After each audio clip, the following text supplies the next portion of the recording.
let's move on to the polling. So the polling now, various different polls, including a recent YouGov one, is putting Reform above 30%.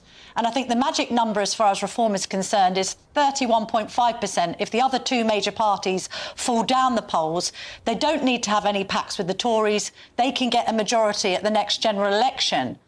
I mean, the figures at the moment, as they seem, Chris Philp, do point towards the Tories being eviscerated next time round, don't they? Just be honest, on the basis of the locals.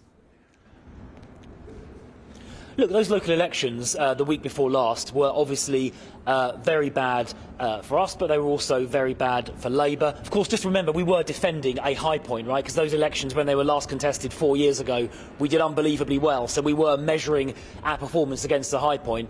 But look, people are frustrated about the last government. They're very angry with the Labour government because they've put everyone's taxes up and lost control of our borders.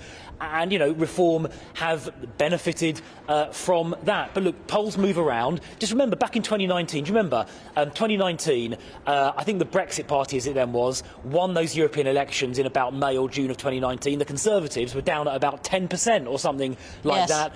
And just 6 months later, Boris won a landslide. So look, there's everything to play for. We are fighting hard. And let me tell you the difference between us and Reform, and it follows on from my last answer.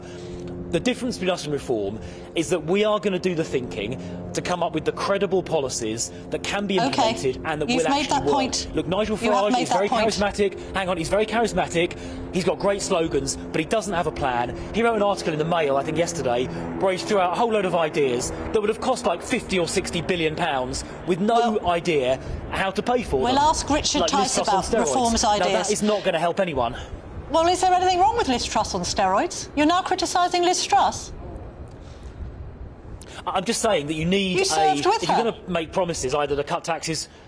I'm just making the point that if you're going to make promises to either cut taxes or increase expenditure, you need to have a proper plan, a credible plan to do that. Right. And what Nigel Farage said in the Telegraph or the Mail, I think it was the Mail yesterday, wasn't credible. It was loads of promises that cost tens of billions of pounds without the first idea how to pay for them. The problem here is that even you, as a Conservative minister, shadow minister, are talking about Nigel Farage more than Kemi Badenoch. Everyone's just talking about Nigel Farage. No one's talking about your leader because she's not cutting through as much.